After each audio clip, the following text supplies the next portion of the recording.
Now, News 19 Sports Overtime. Playoff football is familiar territory to GET, but for Aquinas, the Blue Golds reaching this level is relatively new. They met tonight in a Division 5 second-round matchup. News 19's Carly Murata was in Galesville tonight. Carly, good evening. Scott, a tough task for the Blue Golds. GET is outscoring its opponents 41-11 on average this season. Blue Golds and Redhawks in a level 2 playoff showdown. The running back duo of Bryce Burns and Luke Vance weren't letting an upset take place tonight. This one was scoreless after the first quarter when Vance took the pitch around the outside and home for the 31-yard score. The Redhawks scored the first points of the game. It's 8-0. Now they have the ball back at about the same spot. This time it's Burns finding the lane and in to score. Redhawks now have a 16-0 lead. Aquinas gets something going before the end of the half. Now going for it on 4th and 12. Gavin Wetzel is hit on the throw and intercepted by Aiden Henscheid to keep Aquinas scoreless. Now to the third quarter, a game-changing play here. Aquinas has 4th and goal, but the Redhawks get the stop. They came up huge in the red zone, and GET's offense was running and gunning from there. Vance surges through the middle, and he has taken this one to the house. How about this? An 88-yard score for Vance.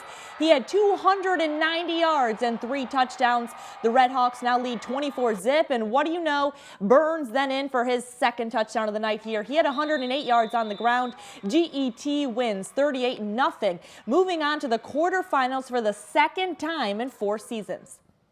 I think our blocks were amazing for me. I mean, if there wouldn't have been those holes, I would have got none of that. So, bricks to the lineman right there. Our defense showed out for us. I mean, they were reading the quarterback like nothing else. I mean, they were really playing. I mean, it was amazing. We're just rolling.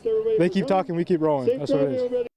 So GET 38-0 over Aquinas, and it was Luke Vance who led the way, 290 yards, 3 touchdowns for him. Scott, back to you. Oh, what a game. Well, thanks, Carly. On the other side of that bracket is Arcadia and Prairie du Chien. Arcadia, the number 6 seed, fresh off the upset win over Columbus. This is a rematch of a game earlier this season, won by Prairie du Chien. First quarter, 3rd and 8 for the Blackhawks. Quarterback Dylan Coleman rolling right, sending a prayer, and it's Mason Kramer bringing it down. A 50-50 ball for a big game. Blackhawks can't find the end zone, though. This matchup had to be won in the trenches. That's Colton Wall on the D-line living up to his name. Nolan Nemerowitz finds some space for the Raiders here, but leveled by Max Onmundson. Still no score in this one until this. Coleman to Kramer again. Kramer in stride. He'll take it to the house, or as we say this time of year in Wisconsin, he takes it to the hunting cabin.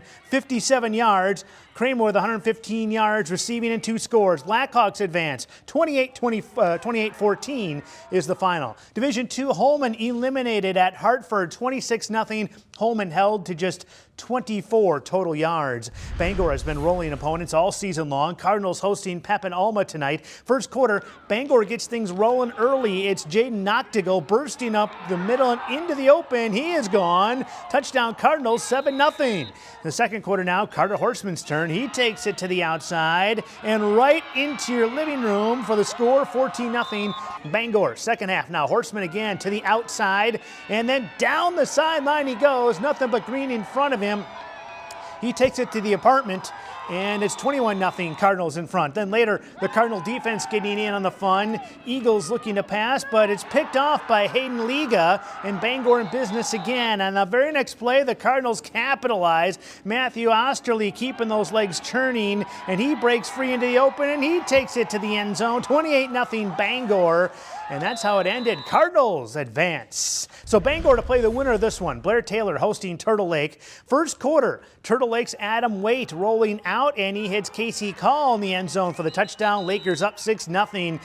Wildcats were sputtering early in this one. Kane Fremstead throws one of his 3 first-quarter interceptions. Brendan Strinke is there, and he starts running, breaks a few tackles, and goes 60 yards for a pick 6. And Turtle Lake is up 14-0. Now to the second quarter, Lakers with the ball. Waite calls his own number, bounces out of the pile. Then he goes 10 yards to the end zone, 20-0 Turtle Lake. And this time it'll be Dylan Nitchie getting the handoff, and he goes in for the score as well. Wildcats fall to the Lakers, 44-6 is your final. So it's Turtle Lake and Bangor next week. We need to take a short timeout. When we return, playoff action from the Minnesota side of the river, plus UWL hoops in action against the Badgers. We're back in a flash.